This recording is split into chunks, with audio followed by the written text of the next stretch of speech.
So mga sangkay, nauuso ngayon yung mga matitinding kalamidad. At eto na naman po sa ating bansa na naman po may tatama umanong dilubyo mga sangkay at tingnan po natin kung gaano kalakas ito.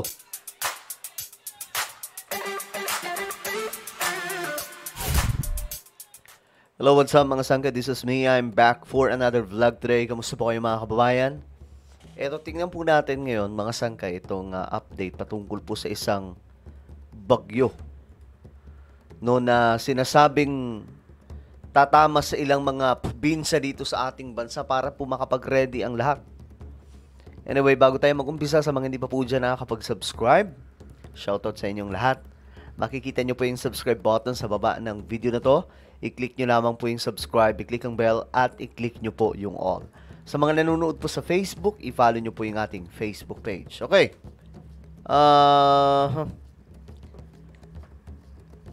Marami ang naaalarma ngayon mga sangkay. Ito kasi yung mga kumakalat na mga balita. Gaya po nito, signal number 4. Posibleng itaas sa ilang bahagi ng Visayas at Northern Palawan dahil sa inaasahang pagdaan ng bagyong tatawaging Tino na posibleng umabot sa typhoon category. Ito po mga sangkay, signal number 4, mukhang delikado po yan .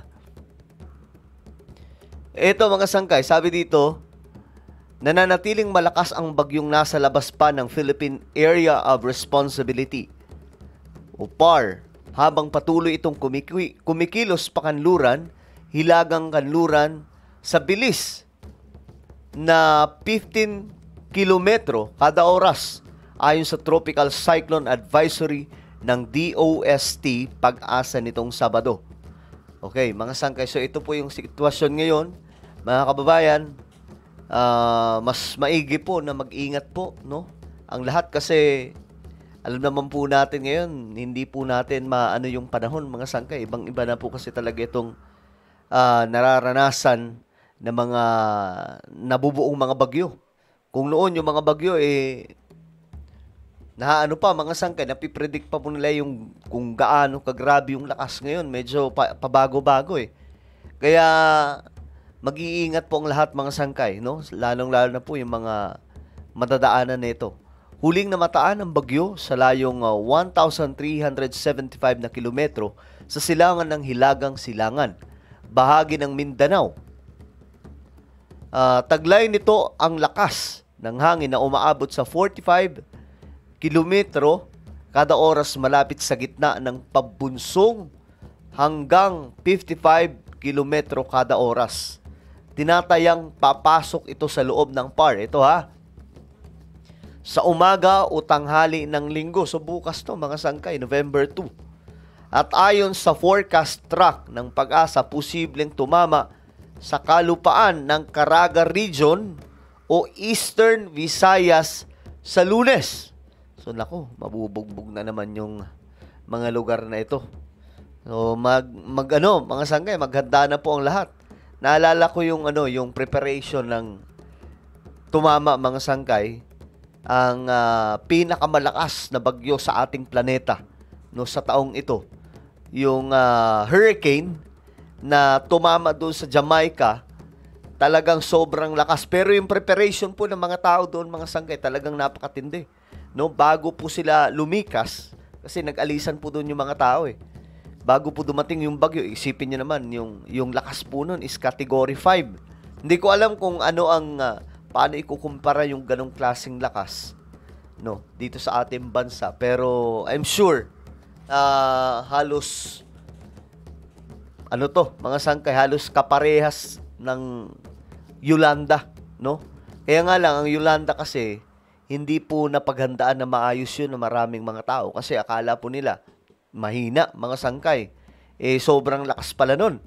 Ngayon, doon sa Jamaica, bago po sila mag-alisan, yung mga kabahayan nila, tinali po nila, nilagyan po ng mga matitibay na mga bagay para hindi po mabuwag mga sangkay ng hangin. So, dito sa ating bansa, wag tayong pakakampante. alam po natin, mga sangkay, na yung bansa po natin, kumbaga sanay na sanay po tayo sa mga dumadaan na bagyo eh. Pero wag po tayong pakakampante kasi nga po, hindi po natin ma-predict na itong mga nangyayari ngayon, mga sangkay, pagdating po sa kalagayan ng ating panahon. Naalala nyo, pag dumadaan yung mga bagyo, lumulubog po talaga. Marami po ang nakaraan lamang, mga sangkay, di ba? Nung dumaan ang isang bagyo, ang dami pong pumanaw, mga nasa 20 plus. So ngayon, matuto po tayong maghanda mas maaga, mga sangkay, na mas maaga. Okay, ito. Sabi dito sa balita, sa loob ng susunod na 2 oras, katamtaman hanggang malakas na pag-ulan ang inaasahan. Ito na yung mga lugar, mga sangkay. Inaasahang mararanasan sa mga bahagi ng Cavite, ayun, Kawit, Noveleta, Cavite City, Bacoor, Imos, Dasmariñas, Tanza, General Trias, Rosario at Quezon. Ito naman sa Quezon, General Nakar, Infanta, Real, Tagkawayan, Kalawag, Ginayangan. So kasalukuyan ang nararanasan na rin ang ganitong lagay ng panahon sa Metro Manila. Okay, so dito sa Metro Manila, nararanasan na rin po ito. So ingat pong lahat. Sa Quezon City, Caloocan, Valenzuela, Navotas, Manila, Marikina, San Juan, Malabon. Sa Rizal naman, sa San Mateo, Rodriguez, at Bulacan, San Jose del Monte, Maykawayan, Marilao, Ubando. At inaasahang magtatagal ang humigit kumulang 2 oras. Okay, so ito na po ang nangyayari ngayon, mga sangkay. Sabi ko nga, mag-ready na lamang po ang lahat. Ito po yung update, mga sangkay, ngayon. Ito siya eh. Ito yun, mga sangkay. Papasok pa lamang eh. Ayan oh. It may make landfall over Caraga or Eastern Visayas. Ito yun, mga sangkay. Tingnan po natin yung mapa. Daming ano, no? Ito, laki na ito. Ayan. Ito siya, mga sangkay. So, medyo malaki to. Hindi po natin mapipredict kung hihina pa ba yan o lalakas pa lalo, mga sangkay, habang papalapit sa kalupaan. Tatawid po ito. Medyo malaki to. Tapos tatama daw, papunta dito. May Visayas. 2 lang to eh. Pwedeng sa Luzon or Luzon pa or ang tingin ko dito, ano to, tatama eh. Eastern Visayas, oh. Yung ano niya kasi, yung takbo. Yung linya ng itsura. So, mas maganda mag-ready na lamang po ang lahat para sigurado po tayo. Ayan. Malaki-laki nga pala talaga to. LPA develops into tropical depression to enter PAR this Sunday. Ito po ay tatawaging Tino, mga sangkay. Okay? Posibleng maglandfall sa Caraga o Eastern Visayas ang tropical depression sa Lunes ng gabi o Martes. Papasok na po siya sa PAR, sa Philippine Area of Responsibility, sa Sunday. So bukas, mga sangkay. So mag-iingat po ang lahat. Sana hindi po gabi. Kasi pag gabi, naku po, yari na naman, mga sangkay. Okay, maghanda po ang lahat. Talagang wala tayong magagawa. Kalsada po ang Pilipinas itong mga bagyo. At nito nga lang, mga sangkay, yung Vietnam, galing din po yun sa Pilipinas na bagyo. Tumama doon sa Vietnam ang bagyo na yun. Ayun, mga sangkay, marami pong pumanaw. Marami din pong nawawala. So, ganyan po kalala yung mga ngayon, mga sangkay, yung mga bagyo. So, mag-iingat pong lahat. Mga kababayan, ito po yung babala natin. Hindi po tayo nakakasiguro kung gaano kalakas ito. So, much better lagi pong mag-update, no? May social media naman, hindi po tulad noon na naikinig lamang po tayo sa radyo. 'Di ba? Yung update ng mga batang 90s, kailangan po natin makinig ng radyo.